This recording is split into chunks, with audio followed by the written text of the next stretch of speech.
Boa noite, pessoal. Hoje a gente vai receber mais um convidado, do nosso grupo de estudos, que é o meu colega do grupo Apofaticé, né, Estudos Interdisciplinares em Mística. A gente ouviu o Marcos Pinheiro, que é o coordenador do grupo, e hoje a gente vai ouvir o Cícero. Ele vai falar sobre Platão. Então, eu estava aqui conversando com ele sobre o desafio, ou a honra, ou não sei, de falar sobre Platão e as bases neoplatônicas do apofaticismo cristão. Então, eu resumi muito o currículo do Cícero, é bem maior, mais complexo, mas no seu núcleo fundamental, Cícero é doutor em filosofia na Espanha, Universidade de Salamanca, e professor titular do Departamento de Filosofia na Universidade Federal de Sergipe. Então, Cícero, sinta-se muito bem acolhido aqui, somos todo ouvidos para a sua articulação triádica. Pois é, eu que agradeço, Bruno, aí pelo convite, né? Quando ele comentou que seria com um grupo aí mais interdisciplinar, ou que seja assim, eu já gostei da ideia porque sai um pouco da zona de conforto, talvez, assim, da filosofia, né? E a gente faz o ensaio de falar um pouco de uma maneira mais livre, né? Que é o que eu pretendo aqui, eu trouxe para vocês, né? Então, vejam, eu me dedico mais especificamente à recepção do neoplatonismo na tradição cristã, né? Isso é uma coisa que eu já venho, minha tese de doutorado é sobre Dionísio Pseudo-Areopagita, e fiz em Salamanca em 2004, e depois fiz alguns pós-doutorado focando mais em Próculo, exatamente para construir esse percurso, né? Que sempre que a gente lida com a mística cristã de uma maneira geral, nas suas bases filosóficas, é, é praticamente imprescindível assim não tocar no neoplatonismo como uma estrutura, né? Pelo menos do ponto de vista da construção da, do texto, né? Da forma como, seja dos mais radicais, por exemplo, como o mestre Eckhart, que tem uma experiência de Deus negativa, radical, né? Mas mesmo assim o neoplatonismo está margeando essa forma de que o cristianismo encontrou para expor algo que já está na base do cristianismo. Na verdade, das três religiões, né? Se a gente pensar o cristianismo, o islamismo e o judaísmo, todas as três religiões chamadas do livro, elas têm na sua estrutura uma experiência do nada, né? Ou do que poderia ser dessa incognoscibilidade, ou desse abscônditos, ou dessa negação, ou dessa experiência que não se dá no âmbito do visível, né? Porque aquela história, ninguém jamais viu Deus, né? Se viu, não foi Deus, aquela coisa que o Dionísio repete muito no texto, e que tanto o Antigo Testamento, né, para classificar assim como o Novo, traz essa experiência de abismo, né, que a mística cristã lida assim de uma maneira central, né? Até o Renascimento, da chamada do século de ouro espanhol, né?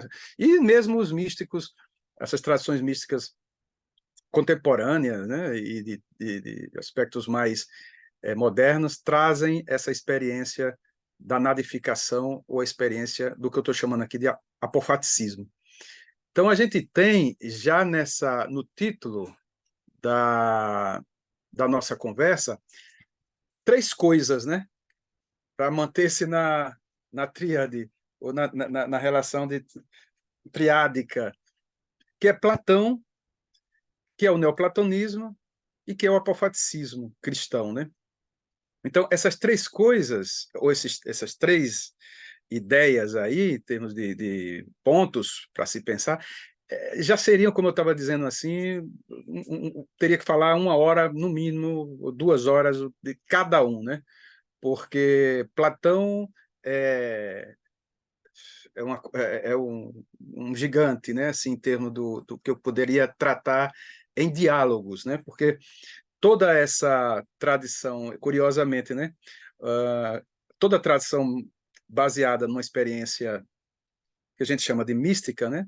Nesse sentido de algo irredutível, né? Seja diante do real ou do próprio Deus, né? Da experiência sagrado e também, ela está baseada, ou ela tem estruturas no pensamento de Platão, nos diálogos de Platão. Obviamente, eu estou falando da filosofia, né? E hoje eu vou falar aqui realmente das bases filosóficas. Talvez devesse ter dito isso, porque eu não vou entrar, não poderia até entrar aqui, numa discussão mais teológica desse elemento apofático que está presente, que é fundamental, como eu disse para vocês. Inclusive, tem um livrinho muito interessante, que eu gosto muito dele, e sempre cito, que é de Henri Corbin, chamado O Paradoxo do Monoteísmo. Está traduzido assim para o espanhol. Não sei se existe tradução em português. O Paradoxo do Monoteísmo. E o paradoxo do monoteísmo, e ele analisa os monoteísmos, né, esses três, está exatamente nessa experiência de nadificação, porque todas as três pressupõem um princípio, né? A ideia de princípio traz em si uma experiência de negação, né? De negação. Por quê? Porque o princípio, e aí, se a gente for pensar enquanto arqué, não é e não pode ser tomado como, aí é o paradoxo, né? Não pode ser tomado como um princípio da ordem do tempo ou da ordem do que a gente chama do ente, né? Da entificação. Então, veja, é uma pergunta pelo princípio, mas um princípio que não pode ser pensado, tomado, né, como sendo um ponto de partida determinada, seja temporal. Agostinho já trabalhou isso, né, já trata isso muito bem, essa questão do que é que significa no princípio era o verbo, né, ou no princípio Deus criou. Então, é toda uma discussão de que princípio é esse, de que princípio estão falando.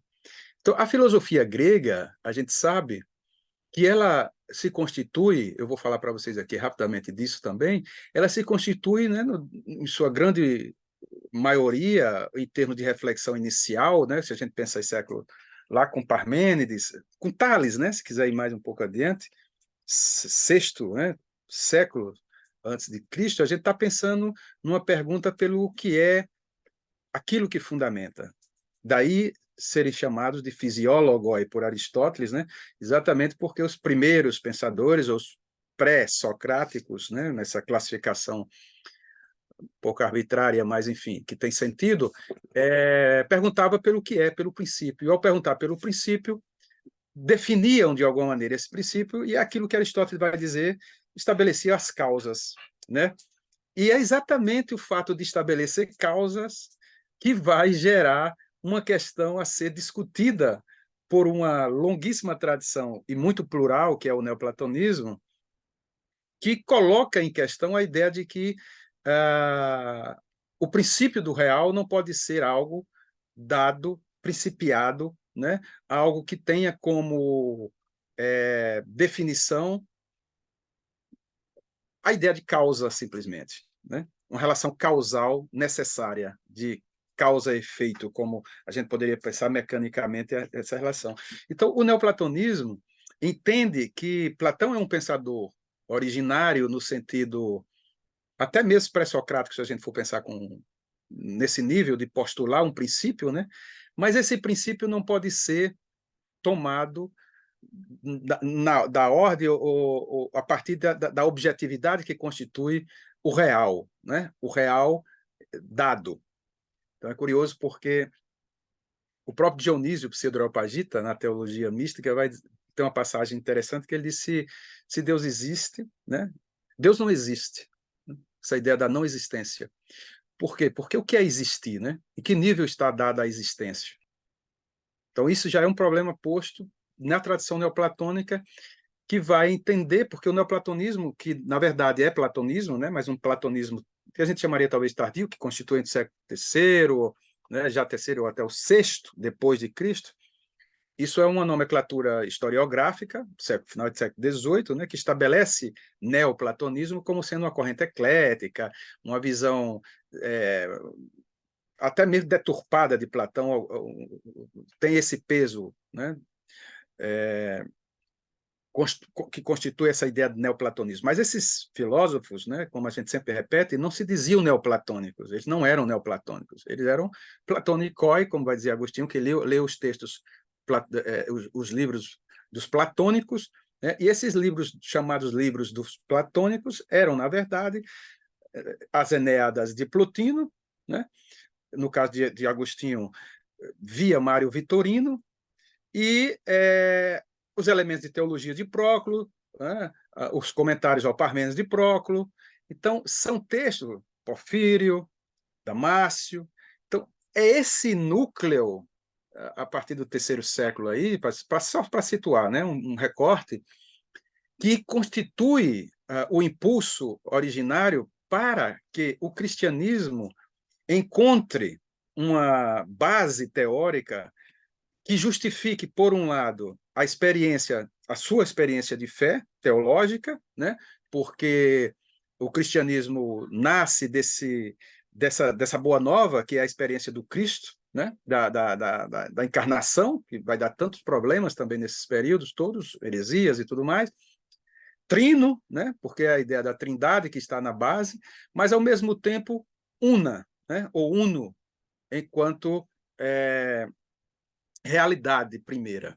Então, o cristianismo encontra na tradição neoplatônica exatamente a possibilidade de uma formulação teórica da sua doutrina, vamos dizer assim, porque o neoplatonismo entende que Platão, ou que em Platão, há algo, digamos que central em toda a discussão, que passa pela política, que passa pela estética, que passa pela ética, que é o fato de que Platão está perguntando ou está postulando uma reflexão que envolve unidade e multiplicidade, e não simplesmente teoria das ideias, né? Porque quando a gente pensa Platão, de imediato vem paradigmas, né? A filosofia de Platão está baseada nas ideias enquanto paradigmas do real, né? E aí a gente constrói toda a mediação das matemáticas, das ciências, e culminando na dialética, e a dialética, tal. Essa fórmula básica que a gente entende o pensamento de Platão, né? Quando a gente lê Platão nessa perspectiva mais dos diálogos, né? Porque isso é uma coisa que eu também quero falar com vocês aqui, que que Platão é esse que eu estou dizendo para vocês, que é bastante difícil de definir, porque é um Platão que está entre os diálogos, né? E o que ficou conhecido como as doutrinas não escritas ou as doutrinas dos primeiros princípios, né?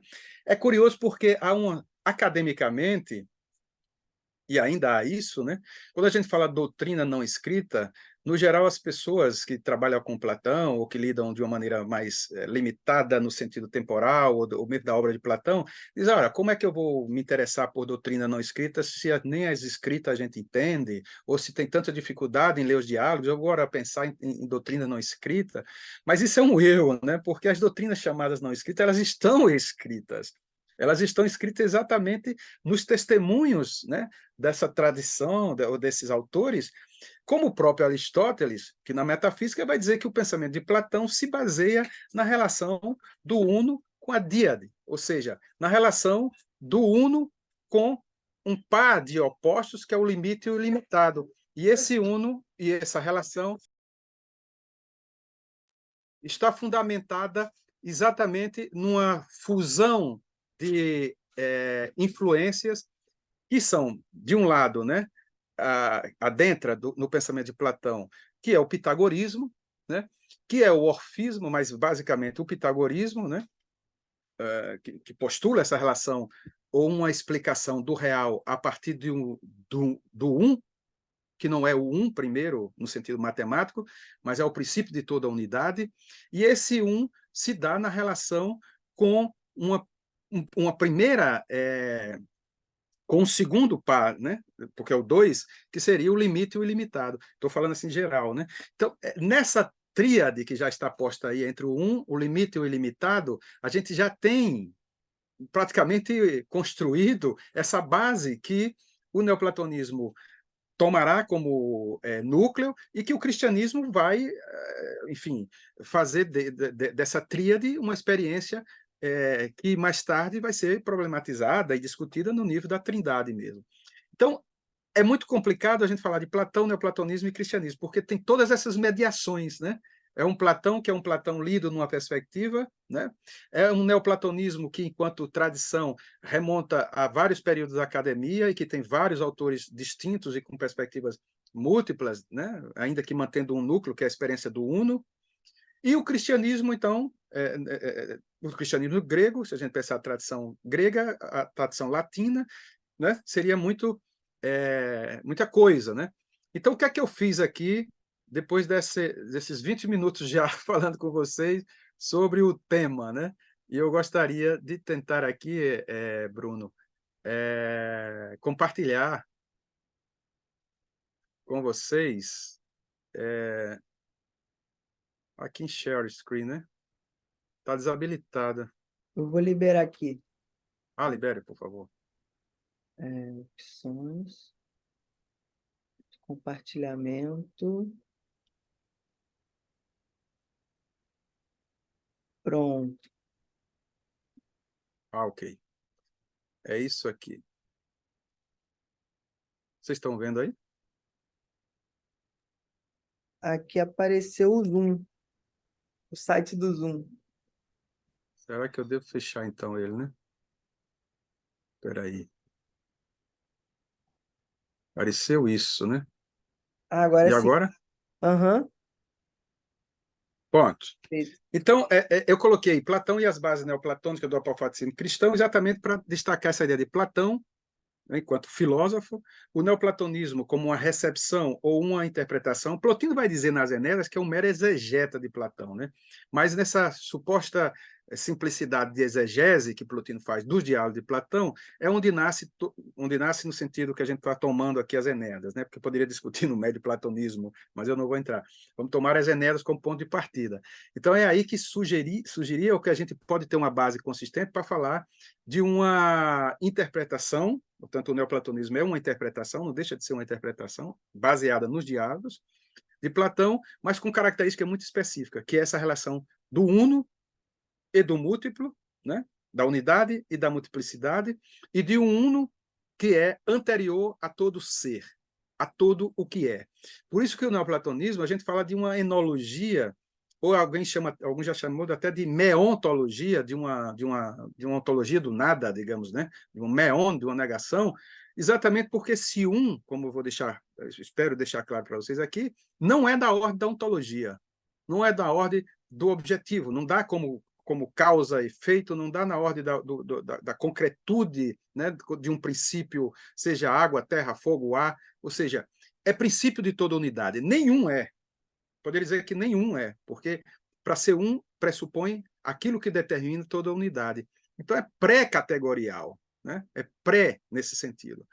E isso que seria a base central. Onde é que Platão deixa entrever isso para essa interpretação neoplatônica e depois cristã, né? Mas neoplatonismo cristão nesse sentido?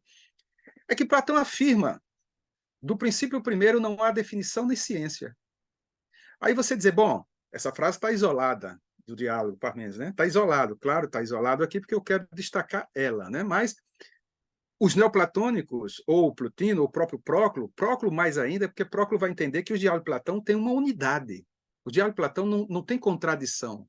O diálogo de Platão é orgânico, né? Daí essa ideia de uma escrita orgânica, porque na ótica que o Próclo lê o diálogo de Platão e busca demonstrar nos seus comentários, todos os textos de Platão estão concatenados, né? O que Platão discute de uma maneira perene nos seus diálogos, não são contraditórios entre si, desde que haja o que ele vai chamar de uma iniciação na sabedoria secreta de Platão. Então, essa iniciação secreta de Platão, ou essa sabedoria do divino Platão, como eles vão chamar, tem a ver com esse diálogo do Parmênides, não só do Parmênides, né? A gente teria que pensar o próprio Banquete, o Fédon, o Filebo, mas o Parmênides é muito central, porque o Parmênides é como Platão está discutindo com quem? Com aquele autor, aquele filósofo, que Heidegger, por exemplo, vai dizer se tivesse que salvar toda a filosofia ocidental, né, de um incêndio, se pegasse o poema sobre a Físis, né, Perifísios de Parmênides, teria toda a ontologia ocidental naquele poeminha lá, né, no poema de Parmênides. Por quê? Porque ali, de uma certa maneira, está posto a ideia de um ontos, de um ser, como só o ser é, né? O ser é e não pode não ser. Então, essa relação de identidade entre ser e pensar, entre ser e é, né, que constitui a base do pensamento de Parmênides, Platão vai discutir no seu diálogo Parmênides, exatamente como uma forma do que ele depois ficou conhecido um pouco como parricídio, né? Essa ideia de que Platão teria criticado Parmênides na perspectiva de que Platão necessitava fundamentar sua dialética. Né? Por quê? Porque não há dialética numa relação de univocidade, ser e pensar. Porque o outro, o não ser, para Platão, é o que decide, de fato, a filosofia. Você não pode filosofar sem a possibilidade do outro, do não ser, em todas as ordens. Então, Platão tem uma tarefa, digamos assim, ou se vê, digamos que, forçado no sentido de que ele diz assim, né, no diálogo, diz, olha, a custo, como ele faz com Homero também, né, a custo eu terei que cometer aqui um ato contra aquele que, de certa maneira, é a base, que é Parmênides, que é a ideia de que o ser é, mas o não ser também é, de algum modo, né? De alguma maneira, sob algum aspecto, como o outro, como alteridade, como uma relação, mas eu não posso fechar a lógica do pensamento à identidade entre ser e pensar. Então, isso, se eu tivesse que resumir assim, seria basicamente a ideia central que motiva Platão a postular a relação de identidade e multiplicidade, ou seja, de uma dialética entre o uno e o múltiplo, né? Uma necessidade de dialética entre o uno e o múltiplo, porque senão não há filosofia, né? Por isso que ele vai dizer, Parmênides sequer poderia dizer o ser é, porque dizer o ser é já é pressupor, de algum modo, uma relação de multiplicidade. Era em relação a quê? Você não poderia nem dizer o ser. Você teria Platão diz, Parmênides teria que dizer no seu proêmio simplesmente ser. Ele não pode dizer o ser é, né? Porque se dissesse o ser é, já está no âmbito da relação. Então implicaria o que Platão depois vai chamar, né, de alteridade ou de multiplicidade, que já está dizendo ao ser e ao aquilo que é, o é enquanto existência, por exemplo, né, que depois assume essa ideia. Então, a forma dialógica de Platão, nessa perspectiva que eu estou colocando para vocês, neoplatônica, é entender Platão como esse Schleiermacher chamou de um artista filósofo, né? Ou seja, Platão constrói uma forma artística de escrever que para o neoplatonismo, como para Próclo, para Plotino, por exemplo, os mitos são decisivos, né? Os mitos não são simplesmente um recurso que Platão utiliza quando não tem uma resposta racional para uma questão, né? Geralmente a gente escuta isso. Olha, quando Platão não tem uma questão e não resolve, ele chama um mito. Ele recorre ao mito. Platão não recorre ao mito simplesmente para encobrir uma impossibilidade de discursar ou de escrever ou de tratar uma questão. Ele recorre ao mito porque o mito, na ótica procliana, por exemplo, é uma forma de ciência, é uma forma de conhecimento, é uma forma de lidar com o saber, né, com a sabedoria, sob a chave, digamos assim, da criação, da poética. E aí ganha um aspecto mais, digamos, criativo, né? Porque a linguagem poética libera, de certa maneira, o conteúdo, né? Da sua reflexão, vamos dizer assim, que o mito é uma espécie. Não é filosofia, né? Ele não chega a dizer que é a filosofia, mas os mitos, por exemplo, são mais importantes do que as matemáticas para Próclo, exatamente porque os mitos lidam com questões que são de ordem fundamentais, como da matemática, mas consegue, pela criação, pela metáfora, pela alegoria, né? Expor, como a gente diria, a poesia, né? que a poesia também faz isso, a poesia lida com o real sem cair num discurso objetivo, racional, né, dentro de um limite de um discurso que define, que categoriza o objeto de pensamento, de reflexão. Então, nesse sentido, a poesia e os mitos constituem, para o neoplatonismo, chaves centrais para entender Platão nessa linha de uma visão orgânica e viva dos diálogos, né?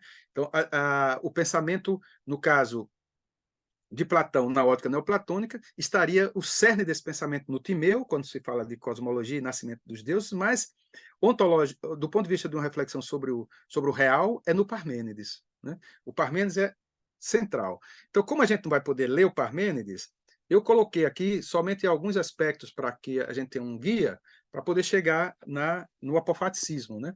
Então, eu já falei um pouco dessas doutrinas orais de Platão, que seria um novo paradigma, se inicia lá com Kramer, Geiser, são autores da escola de Tübingen, que começam a discutir, que passaram a discutir o novo paradigma de Platão a partir dessa perspectiva dos ensinamentos orais de Platão, que estão, obviamente, escritos nos seus testemunhos, né? Como Aristóteles, e todos os autores que lidavam diretamente com Platão, né? Narram aspectos da academia de Platão que eram da ordem esotérica, nesse sentido de para dentro, né? Para iniciados. E isso, o Frank Trabatoni, nesse livrozinho que está traduzido pela Ana Blume aqui de 2010, Platão, né? Chama Platão, aborda muito bem isso, que eu não vou poder tratar aqui, mas essa relação entre os aspectos pitagóricos, matemáticos, né? E a relação de uno e múltiplo metafísica, né? Então, vocês vejam que a matemática e a metafísica, nessa ordem, ou nessa perspectiva, assumem uma ciência, entre aspas, do uno, que eu estou chamando aqui, mas é uma ciência que, paradoxalmente, não é ciência, no sentido de que escapa a toda predicação e escapa a todo dizer, né? Mas pode ser dito, e pode ser, de uma certa maneira, compreendida no sentido de que a filosofia conduz, né? Conduz a uma experiência que, em última instância, culminaria no êxtase, né? Uma experiência do próprio pensamento, extática, do próprio pensar, que contempla e vislumbra, né? Ascende a essa experiência de unidade, né? De totalidade. E isso está na ordem, obviamente, não de uma ontologia no sentido tradicional, né? A gente chama de objetivo porque essa coisa de um fundamento nesse nível concreto, né, de uma concretude do real. Então, não é uma substância, por exemplo, não é da ordem da substância, não é uma substância. Porque, para que haja substância, tem que haver unidade. Não há substância sem unidade. Uma substância só é substância se for una. Então, uno não é substância. Exatamente nessa perspectiva. Por isso que é uma necessidade pré-ontológica, de que algo se dê com possibilidade de que as coisas sejam. Isso vai estar, como eu já disse, na República, quando Platão diz que o ser, o bem, no caso, está para além da substância. Epec einatesousias, essa frase que a gente repete muito quando fala de neoplatonismo. Epec einatesousias, está para além da substância, da ousia. Não é substância, então.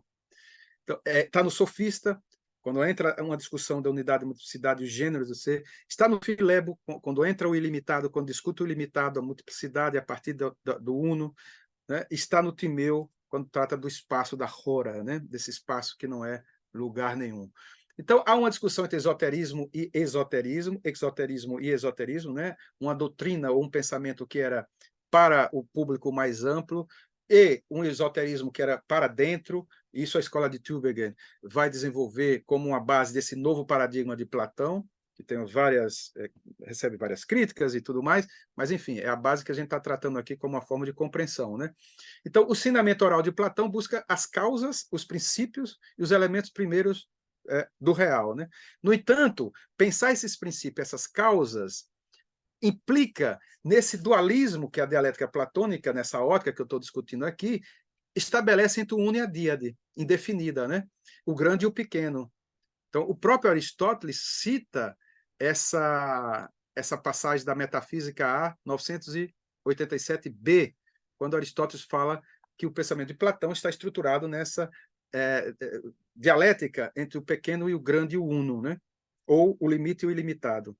Então, a gente teria uma certa perspectiva não monopolar em Platão. Isso é muito interessante, porque não é um monopolar no sentido de que há um princípio primeiro transcendente, absoluto e radicalmente distante ou não.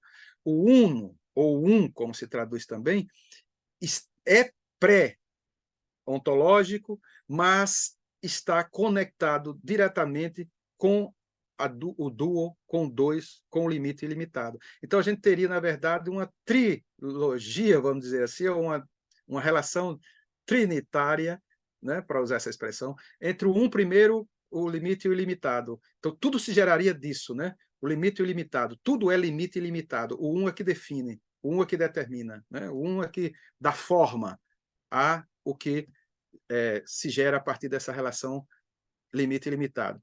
Então, isso é uma formação acadêmica, óbvio, está dentro da academia e tem a base matemática pitagórica, né? Pitagórica, porque os pitagóricos lidavam com a matemática, mas a matemática nesse nível de experiência do real, né? Isso no Filebo, que eu já comentei para vocês, que Próclo comenta, infelizmente a gente só tem passos do comentário do Filebo, mas tem de Porfírio e que também, de Damásio também, que trata dessa inefabilidade dos princípios transcendentes de Platão. Então, vocês vejam que são os autores mesmo platônicos que estão, num período específico do platonismo, dizendo que o pensamento de Platão está fundamentado na inefabilidade dos princípios transcendentes, o uno e a díada, que são inefáveis, mas são, né, definidores de tudo o que é e de tudo o que pode ser. Isso está no Filebo, mais uma vez, né? Como paradigma supremo da vida perfeita, que exige o quê? Uma assimilação progressiva ao ser divino, ao bem absoluto, né? Essa ideia de bioteoretikos, a vida contemplativa, que o Dominic Omer, nas leituras platônicas do Filebo, aborda isso também. Então, dois aspectos importantes para o neoplatonismo, né? Resumindo, o uno superior, né, que estaria nessa relação de inefabilidade, né, o uno superior ao ser, e a pluralidade dos planos do ser. Porque o neoplatonismo e o cristianismo vai se utilizar muito disso, né, se a gente pensar Dionísio, há uma hierarquização, não quer dizer que em Platão haja uma hierarquização dos níveis que a gente entende hierarquia como estanque ou espaços, ou forma, ou, enfim, etapas, não nesse sentido, porque não há isso de fato. Há uma pluralidade de níveis de ser, porque há modos de ser, né? O ser se dá de vários modos, já diz Aristóteles. Então, há uma perspectiva de que há níveis vou chamar de manifestação da realidade que se estrutura através de planos, né? Então, você teria o uno, por exemplo, e a díada, você teria as ideias, você teria os entes matemáticos, você teria os seres, e você tem toda a estrutura do real, que obviamente não é escalonada, né, num nível físico, mas é metafísico nesse sentido. Mas há uma diferença entre o ser e o uno. O uno é pré-ontológico, porque o uno está num nível de manifestação, ou seja, o uno é aquilo que possibilita tudo o que provém em seguida. Isso vai se chamar no neoplatonismo de prodos, em grego quer dizer processão. Alguns chamam de emanação, né? E há um processo de conversão ou epistrofé. Então, do mesmo modo que há uma progressão, uma processão de tudo a partir do uno, há uma regressão de tudo ao uno, né? E no cristianismo a gente sabe o que é que isso vai significar em termos de convérsio também, né? Então, essa estrutura vem sendo construída pelos neoplatônicos, lendo Platão, obviamente, que já está em Platão, como essa relação do uno como princípio de determinação de tudo o que é na medida, né, em que o uno determina, delimita, né, em que algo é delimitado, é determinado, idêntico, distinto. Né? Tudo isso se dá graças aos níveis de determinação dos seres. Porque as coisas buscam, isso é muito interessante em Plotino, né? Em Próclo, cada nível busca, há um processo de identidade, de processão, conversão e permanência. É interessantíssimo quando a gente entra nesses três movimentos do neoplatonismo. e vai estar no cristianismo também. Você tem a processão como movimento, você tem a permanência como as coisas que permanecem em si mesmas se autodefinem, e você tem a conversão, porque ao se definir, retorna à unidade, né? Aquela coisa, quem contempla o uno se define como uno, né? Quanto mais unos, digamos assim, mais próximos estaríamos, segundo a ótica da caverna, ou de todas as relações que Platão estabelece, da sabedoria, né? Quanto mais múltiplo, mais fragmentado. Quanto mais fragmentado, mais descenso na ordem do ser, da unidade. Então, é um processo triádico também. O neoplatonismo é todo triádico, né?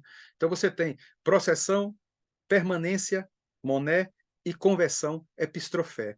Então, esses movimentos constituem essa geração eterna, né, da unidade em sua multiplicidade contínua, que procede, que gera como uma fonte, né, que emana, como alguns preferem, mas que permanece enquanto gerador, enquanto aquilo que permanece por potência, por dinamis, por capacidade de produção em si, mas ao mesmo tempo convertendo-se, né, no caso do que procede disso, à unidade. Então a vida busca a vida, né? A sabedoria busca a sabedoria. Então, nesse sentido, é que as coisas buscam a sua fonte, digamos assim, e permanecem em si mesmas enquanto se autodeterminam, mas, ao mesmo tempo, produzem, geram, né? E isso é o que dá esse movimento contínuo da unidade à multiplicidade. Bom, aqui eu falando rapidamente também de um conceito em Platão muito importante para o neoplatonismo, que é a ideia de anamneses, ou da memória da beleza, que as belezas particulares trazem uma beleza verdadeira, ou uma beleza primária, né? Do mesmo modo que os bens trazem um bem primeiro. O bom traz isso é platônico, né? Por base, mas isso está associado ao que no Fedro chama-se do arder no desejo de voar, né? A alma almeja regressar. Ulisses, a Ítaca, o retorno, é uma metáfora que o neoplatonismo utiliza, Plotino, retornar à pátria, né? Regressar à pátria, alçar voo a esse desejo como uma metáfora de uma fonte, né? Que é a imagem que vão se utilizar muito para tratar do Uno. Então, o Feustigier, que tem um texto muito interessante na verdade, sobre hermetismo também, né? O nome agora me falha a memória, ele disse o seguinte: o que não está circunscrito a uma essência particular, nem determinado por um logos, nem suscetível de um nome, é da ordem do desconhecimento, agnostos. Essa ideia de agnosto, de desconhecido, é o que está na base do apofaticismo. Ou seja, o não é da ordem nem da essência, o não é da ordem do logos, embora o logos, e aí vem a questão da filosofia, então para que serve a filosofia, né? Para muitos do neoplatonismo, é uma mistagogia, é um processo iniciático, é um processo de aproximação, é um processo de contemplação, né? Então, é da ordem do logos, mas não de um logos no sentido de redução e ser abarcado pelo logos. Não é dessa ordem, do racional, né, que a gente diria. E nem é suscetível de nome, porque nem o nome uno serve. Nem o nome Deus serve. É por isso que o mestre Eckhart vai dizer: Deus me livre de Deus. Enquanto houver uma palavra, enquanto houver um modo, enquanto houver uma mediação, né, não é unidade. Então, essa não é da ordem do nome. Então, é um princípio inefável, é um princípio que está completamente dado. Agora, é um inefável, é um apofático, nesse sentido de retração e de ausência, que é presença. Por isso que o paradoxo gira em torno disso. Não é uma ausência ou uma negação ou uma apófase, né? Nesse sentido de retirada. Não é uma retirada presente, presença.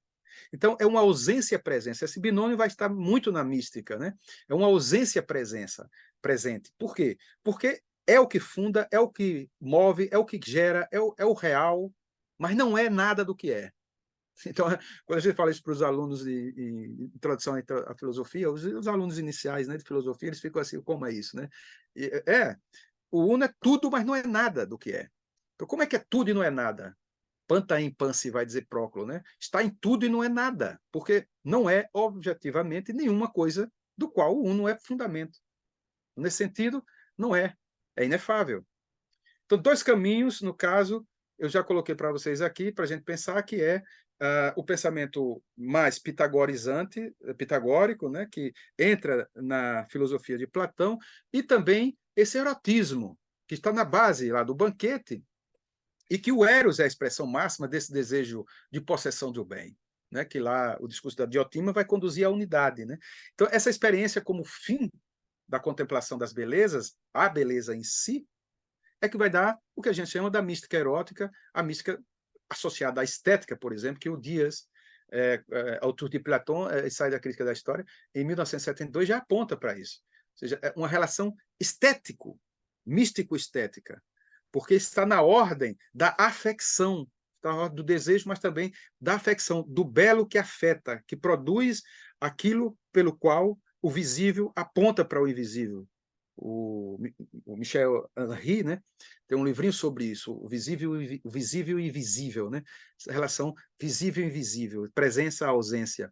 Tudo isso vem dessa experiência que é da ordem do pensamento, porque isso não é, em Platão, nada externo à filosofia, e é muito bom saber, pensar e destacar isso, é da ordem do pensamento, é da ordem da dialética, mas está baseado numa experiência que conduz o próprio pensamento ao reconhecimento dessa experiência, né, no nível da dialética, e no caso que o orfismo e os próprios ritos dionisíacos também nos mistérios trazem essa experiência. Por isso que Platão, no Fédon, se não me falha a memória, mas acho que sim, fala da mania, né? A mania como origem da sabedoria, porque há uma experiência de divinização, né? Theosis, ou Dionísio vai chamar de homoiosis, ou de theosis, no sentido de uma assimilação ao máximo possível, né? Toda a estrutura hierárquica cristã, desde o século VI com Dionísio, que é o primeiro Dionísio Pseudo-Areopagita, né? Estou falando dele aqui, esse corpus areopagítico, que é um corpus, a gente poderia falar muito dele, mas vamos tomar simplesmente como, na minha perspectiva, a base central para que a teologia trinitária e a teologia cristã se estruture a partir de uma hierarquia que se dá na ordem da unidade, da tearquia primeira, da angelologia, desde os serafins, querubins, tronos, né, os potências, potestades, e aí vem até os anjos, chegando à hierarquia eclesiástica, que é o bispo, e vem toda a estrutura eclesiástica da igreja até os penitentes, né, e retorna ao uno através da tearquia, trindade essencial, através da iluminação ou do que ele chama de cooperação divina. Tudo coopera. É muito interessante essa ideia, né? Porque para Dionísio tudo coopera com a irradiação primeira e o retorno dessa irradiação à própria Trindade, ao Deus, né? Trino, o que ele chama tearquia, né? Então é um movimento de processão e conversão, onde cada coisa permanece no seu lugar, porque a justiça define aquilo que é próprio de cada um. Então a própria ideia de nação de justiça platônica entra nessa visão neoplatônica cristã de Dionísio, que eu estou colocando como núcleo aqui, como uma forma de dizer as coisas permanecem nos seus lugares. Quando não permanece, aí há injustiça, aí há desordem, aí há o mal.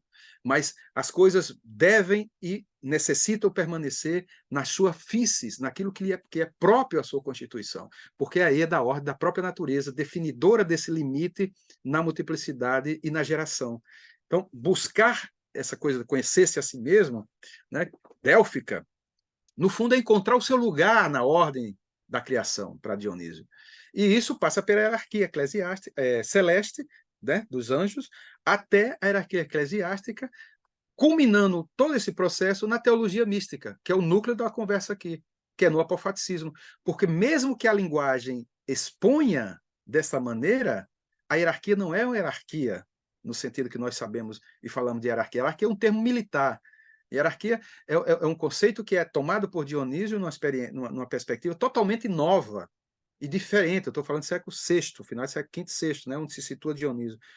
com segurança, né, pelo menos. Então, a gente está falando de uma concepção hierárquica de mundo que extrapola as hierarquias, porque é da ordem da alma, é da ordem da contemplação e do reconhecimento de que há uma ordem, há uma estrutura que permanece como base dessa experiência estético-filosófica, místico-filosófica, poético, dialético, mítica, né? Porque tudo isso, e salmística e bíblica, né? Porque está tudo junto nesse período. Então, o médio platonismo e o platonismo, se a gente pensar desde Apuleu até o hermetismo, até Plotino e o Próclo, e chegando a Damácio como o último dirigente da academia de Atenas, né? Então, o último escolástico, pelo menos, que a academia fechada, 400 e pouco aí, Justiniano fecha a academia, né? E aí o que a gente tem é uma tentativa de recuperação desse pensamento de Platão nessa ótica, nessa perspectiva, né? Então, e há o contexto cristão em torno, né? E esse contexto cristão vai ser decisivo também, ou para a crítica ou para a recepção, né? Então, aí que a gente tem essas características que constituem a base, digamos, do apofaticismo do cristianismo, que é a transcendência da divindade suprema, no sentido de que o princípio não é absolutamente nada daquilo que ele é fonte. Deus é sem forma, é incorpóreo, porque Deus vai ser tomado exatamente numa perspectiva distinta dos deuses, porque a gente está falando do Deus enquanto deidade, né? Deidade, e não simplesmente deuses. Não há conhecimento nem pelo sentido, nem pelo intelecto, que é oriundo exatamente do pensamento de Platão no Parmênides. E aí, Bruno, quando tiver muito cansativo, você dá um toque, porque agora eu vou ter que recuperar rapidamente o Parmênides aqui para caminhar, certo? Então você fica à vontade para dizer quando faltar uns 10 minutos. Veja bem, o texto do Parmênides, para quem não leu, é um texto basilar, né, para a gente. Tem uma frase, o fragmento B3, que é essa formulação central aí, né? Togal, tonoen, extinta, kaenai, pois o mesmo é ser, é pensar e ser. Pois o mesmo, né, é pensar e ser. Então, há uma identidade entre o seu pensar, entre ser e pensar, que eu já tinha comentado com vocês. Eu estou agora recuperando, já fui até o apofaticismo, agora estou voltando para vocês entenderem o caminho. Então, no fragmento B6, Parmênides diz também: é necessário que o dizer e pensar que sejam, pois podem ser, enquanto nada não é. Nisto te indico que reflitas. Desta primeira via de investigação te afasto, e logo também daquela em que os mortais que nada sabem vagueiam com duas cabeças, os bicéfalos, né? Pois a incapacidade lhes guia o peito, a mente errante, e são levados surdos ao mesmo tempo que cegos, aturdidos, multidão indecisa, que acredita que o ser e o não ser são o mesmo, e o não mesmo, para quem é regressivo, o caminho de todas as coisas. Essa é uma tradução do Zé Trindade, né? Então, vocês vejam que o que interessa para a gente aqui é essa ideia de que, pois o ser né?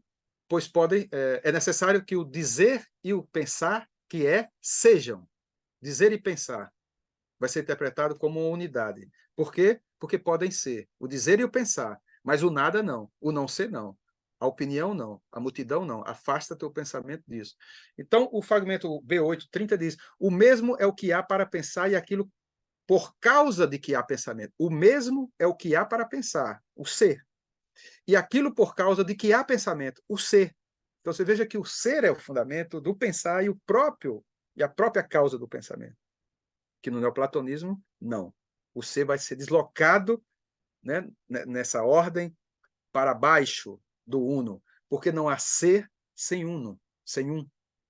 Para que algo seja, é preciso que o um se dê, né? Para não dizer uno seja, porque uno não é. Então, o apofaticismo neoplatônico está a partir disso. Quer dizer, uma das características estaria exatamente nessa base. Então, na República, que é uma outra passagem importante que eu já tratei rapidamente para vocês aqui, eles dizem o seguinte, ó, Platão: Da mesma forma, então, dirás que os objetos de conhecimento não recebem do bem apenas a possibilidade de serem conhecidos, mas que também provém dele o ser e a substância. E o bem não é substância, mas algo além da substância, e ultrapassa a indignidade e poder.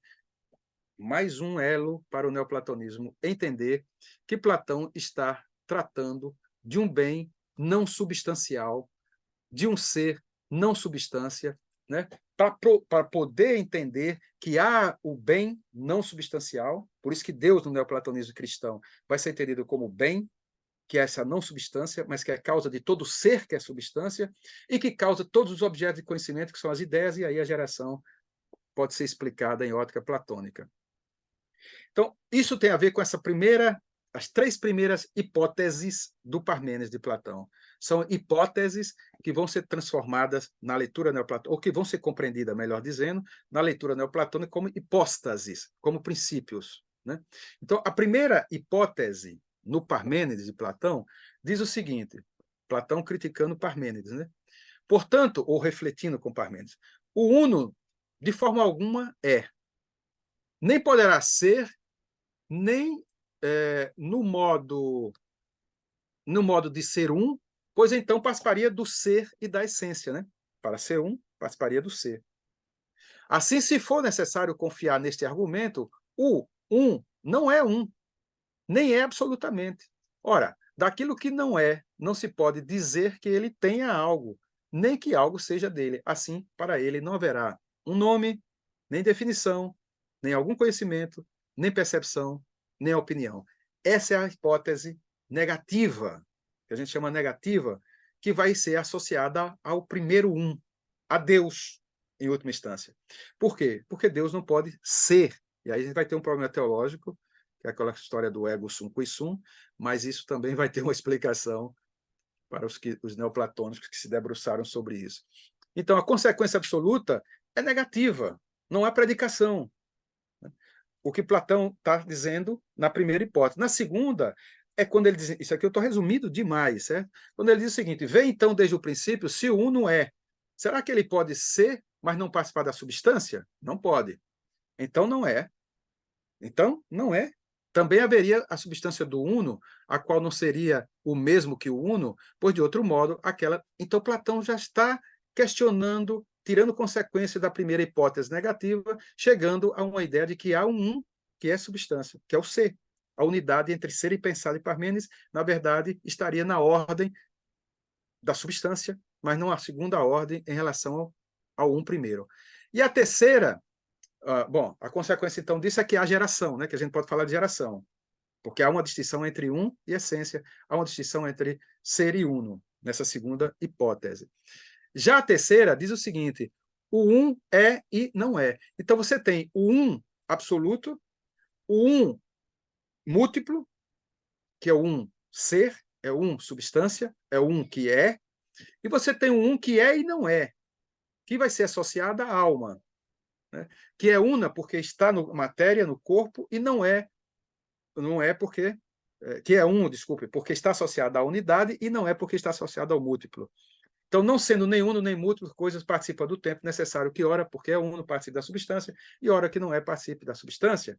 Então, há uma relação aí de unidade e multiplicidade que eu estou reduzindo para vocês aqui muito rapidamente e que eu vou saltar essa parte aqui para a gente ir caminhando nessa relação já com o que o apofaticismo dionisiano assume, né? Então, assim, esses discursos não são novos, isso é Plotino. Nem são de agora, mas sempre, né? Sempre, Plotino está dizendo, sempre passou. Sempre estarem, mas nem sempre estarem desenvolvidos. Já foram enunciados há muito tempo. Os discursos de agora, os de Plotino, né?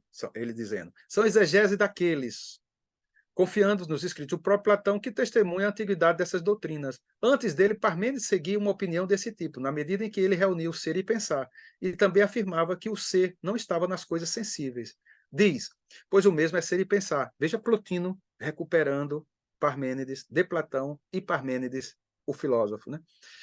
pois o mesmo é pensar e ser, e afirma este ser imóvel, e mesmo adicionando-lhe o pensar, excluía dele todo movimento corpóreo, para que permaneça idêntico a si mesmo. Comparava-o com uma massa esférica, porque em todas as coisas se incluía em si, porque o pensar não lhe era exterior, mas em si mesmo. Porém, ao chamá-lo de uno, nos seus escritos, ele se expõe à crítica, porque este uno aparece como múltiplo.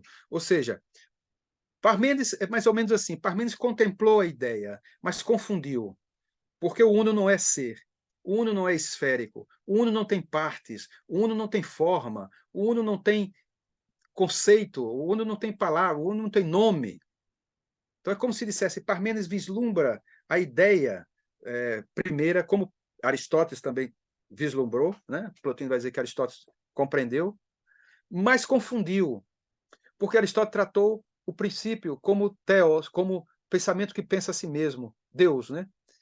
Como primeiro motor, aquela história lá. Então, o pensar que pensa a si mesmo, Plotino vai dizer, não pode, porque o uno não pensa. Não há pensamento, só há pensamento onde há dualidade. Então, há uma confusão em Aristóteles, digamos assim, né? Há uma confusão nesse sentido, porque antes do ser, há o que funda tudo o que é. Antes do pensar, há o que permite todo pensar. É aquela história do que a Clarice, que eu gosto muito, Clarice Lispector, para fazer uma vírgula aqui, diz, eu quero o que está antes do pensamento. Eu busco, né, o que está antes do pensamento. Esse antes do pensamento é essa experiência de totalidade, vamos dizer assim, ou pelo menos de unidade, que funda o processo da geração, mas não se dá em nada daquilo que é fundado, repetindo uma vez mais aqui essa ideia de que o ser, o uno é tudo o que é, o uno funda tudo o que é, mas não é nada do que é, aquilo que é. Então, o Plotino diz na Enéida 5.1, né? Parmênides de Platão se exprime mais exatamente. Ele distingue um dos outros. O primeiro uno, o uno ren, né? No sentido mais rigoroso. O segundo, chamando-lhe de uno múltiplo, é o ren polar. E o terceiro, que é uno e múltiplo. Então, aqui, nesse pedacinho aqui, está a exegese plotiniana que vai caracterizar o neoplatonismo a partir de então completo, e que o cristianismo vai utilizar de uma maneira muito criativa, porque esse ren é o abscônditus, é o inefável, é aquele que ninguém viu, que jamais vê e nem virá, né? Se vê, não é. No sentido mais rigoroso, no segundo, chama-lhe uno múltiplo. Há uma compreensão e uma tentativa de associar a uma experiência do Cristo, da experiência da multiplicidade da unidade, da manifestação no uno múltiplo, né? Mas a Trindade nunca é tão compactuada com essa estrutura neoplatônica, não consegue resolver porque o espírito não encaixaria, assim, seria um pouco forçado pensar a alma com o espírito. Mas é uma ideia que faz, pelo menos, no nível das duas manifestações da natureza cristológica, né? O inefável, o que permanece, né? E aquilo que é atividade, que é energeia, atividade, né? Então você teria a usia e a energeia, dentro da tradição, pelo menos, oriental, né? Capadócia, em alguns casos, e Dionísio também utiliza. Permanece inefável em substância, mas é atividade enquanto geração, multiplicidade, né? Que é o próprio Cristo homem, né? Enquanto dinamis. Energeia seria a melhor palavra. Bom, a estrutura, resumindo agora o que eu comentei com vocês, lá de Platão até o Plotino, é que há um uno, primeiro, há um ser, ou um intelecto, ou inteligência, e há a alma superior, as almas inferiores, aqui só as três primeiras, que em Plotino pararia aí, Próclo, não vou nem falar aqui, mas tem muitas outras tríadas entre uma coisa dessa e outra. Mas você tem o uno, que, que não contempla, que simplesmente é uno, né, nesse sentido, de pré-categorial, que gera na processão os nus, ou o ser, ou o intelecto, que enquanto tal gera e permite a compreensão das ideias, né, e disso procede a alma superior do cosmos e das almas inferiores, e essas coisas retornam, como eu comentei com vocês, pela epistrofé, se mantendo em si mesma, em sua físis, em sua estrutura, né? Então, são essas três hipóstases, o uno, porque a natureza do uno, isso é Plotino agora, né? Sendo como é progenitora de todas as coisas, não é nenhuma delas. Então, você tem três exigências aí, que eu gosto dessas três exigências, que o Pierre Robin trabalha em um texto dele sobre Plotino, é o neoplatonismo e a superação da metafísica, né? Quando ele diz, é uma exigência lógica. Por quê? Porque o princípio não pode possuir qualquer caráter dos seres, né? Por ser princípio, não pode ter caráter nenhum dos seres. Epistemológica, porque é uma experiência supranoética.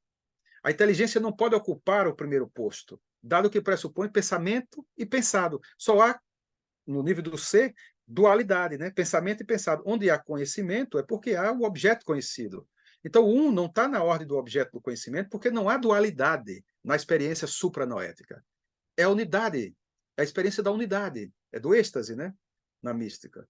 Então, esse lugar do supranoético, e é interessante pensar como supranoético, como uma experiência interna ao próprio pensar, né? Que se dá no âmbito da unidade, que a gente chamaria, pode pensar como supra, mas é noética. Noética no sentido de que não é em Plotino um transe, né? Não está na ordem de um transe, está na ordem de uma vivência. O Pierre Hadot chama de um olhar, eu gosto dessa ideia do olhar, está na experiência de um ver a realidade, de um contemplar o real, que é da ordem supranoética porque é experiência, é uma vivência, né, que extrapola simplesmente as chamadas categorias do entendimento, né? E é uma experiência metafísica, né? Porque não é nada do que é, está além de todo ser. E esse além não é para além no sentido, né, obviamente, mas é um além de irredutibilidade, de permanência, de liberdade. Acho que a palavra é essa, de simplicidade. Então, quando Plotino trata do uno, como o Próclo trata do uno, a característica que a mim me interessa muito destacar é da simplicidade. Fugir só ao só.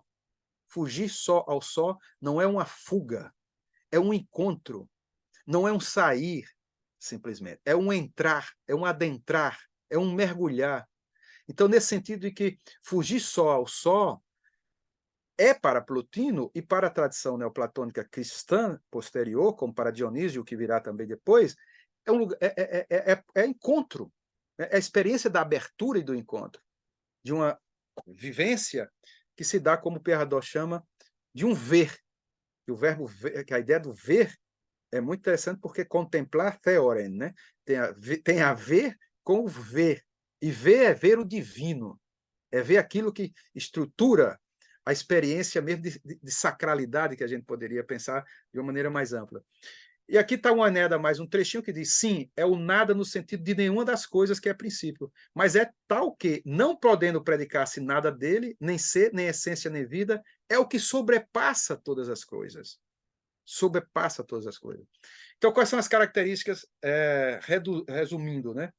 Absolutamente uno e não múltiplo, sem limites, sem extensão ou figura, sem movimento nem repouso, atemporal, sem sentido e sem conhecimento, uma razão silenciosa. Todos esses pontos estão no Parmênides de Platão. Todos eles. Platão diz exatamente com essas palavrinhas aí. Não tem, o uno é absolutamente não múltiplo, o uno não tem limites, o uno é sem figura. E Dionísio recupera todas essas partes aí para sobre os nomes divinos, e é lá sobre os nomes divinos que a Idade Média inteira, praticamente, porque Dionísio vai ser o texto, né? Vou falar do texto para não falar do autor, que é um pseudo, mas o corpus areopagítico será base de toda a metafísica medieval. Toda a metafísica medieval vai ser devedora. Isso pode ser um risco muito grande, mas eu estou certo, e com muitos outros autores também, que Tomás de Aquino, antes Boécio, Escoterígena, e para diante, se pensar, o próprio Mestre Eckhart, o Renascimento inteiro, inclusive, vai traduzir a obra de Dionísio. Então, isso entra muito forte, essa concepção apofática do princípio. Então, as consequências, o uno, pensado como absoluto, é o nada, entre aspas, né, de tudo o que é. Então, o que é que funda? Funda uma linguagem antipredicativa, que é a linguagem apofática. É antipredicativa, é quase uma luta contínua da linguagem consigo, né? Porque, ao mesmo tempo em que não pode ser dita, não pode ser nomeada, é dita e é nomeada, porque o Dionísio vai dizer, a Bíblia pode ser curta ou breve, o Evangelho pode ser curto ou breve, ou, desculpa, pode ser longo ou breve. É longo e breve. Por quê? Porque pode ser dito com todos os nomes, mas pode ser dito sem nenhum. Então, é o que permite a formulação do que é a teologia mística de Dionísio, que eu estou comentando aqui paralelo a tudo isso, por causa do tempo, e que funda uma estética que eu estou chamando do informe, uma estética negativa também, uma experiência negativa. E, curiosamente, vai estar presente, por exemplo, para esse absurdo, na estética abstrata contemporânea, na arte de Kandinsky, por exemplo. Vai estar, eu fiquei surpreso porque está no dadaísmo como impulso. Então, é uma estética do informe, do negativo, do que transcende a forma. É uma estética que rompe, por exemplo, com a ordem proporcional da beleza estoica ou clássica, porque o uno se dá precisamente aonde não há também ordem, porque tudo está marcado por essa experiência de totalidade, né? Aí eu já comentei, e aqui a última slide aqui, eu queria só falar dessa coisa de que no nível da inteligência tudo está em ato, né? No nível do intelecto, e a unidade entre inteligência e inteligível está na ordem do pensamento, não do uno, por isso que não é pensamento que pensa a si mesmo. E aí essa passagem da Enéida que diz, logo, antes que exista o mundo, tem que existir aqueles e serem não imagens derivadas de outros, mas arquétipos, primitivos e substâncias da inteligência. Isso é a coisa das hipóstases, né? E a frase final que eu já tinha dito para vocês aqui, que é fugir só ao só, figemonon prosmonon, essa ideia de que está nas Enéadas e que Dionísio, na teologia mística, que é um pequeníssimo texto, teve uma recém-edição aqui no Brasil de Marco Lucchesi, eu tive o prazer de fazer uma introdução, um estudo junto com o Faustino Teixeira, esse pequeno opúsculozinho lá, um textinho pequeno, mas poderoso em sua mensagem, traz exatamente essa experiência que a gente chama de desnudamento, né? De desnudamento de tudo o que é sensível, de tudo o que é inteligível. Então, isso é interessante porque não é só da ordem do inteligível, é do sensível, não é só da ordem do sensível, é do inteligível também. Então, é uma experiência radical de negação. Negação como afirmação, né? Então, por isso que o Nicolau de Cusa depois fala em negatio negatione, é preciso negar a negação, né? Exatamente por causa desse jogo entre a linguagem apofática, a linguagem catafática, que são os dois polos, do positivo e do negativo. Agora, o positivo, a linguagem predicativa, é uma linguagem que diz o mundo, que diz as coisas. Ótimo. É uma linguagem, para Dionísio, de louvor. É uma experiência de louvor. Agora, essa mesma experiência que a linguagem funda é o que Derrida depois vai chamar de como é que é a palavrinha que Derrida usa denegação, né? A tradução seria de denegação. É uma denegação. A linguagem se denega, se autodesconstrói para que aquilo, ou aquilo no sentido, né, do que é móvel da linguagem, permaneça livre. É por isso que ele vai dizer que a teologia negativa, ou o apofaticismo da mística negativa ou neoplatônica, estaria ou seria uma experiência desconstrucionista, né? Isso foi uma afirmação de Derrida que é muito interessante, porque, de um certo modo, o apofaticismo é um processo de desconstrução em função da liberdade, da liberação, da simplicidade e da experiência fundante que a linguagem lida, mas que não esgota.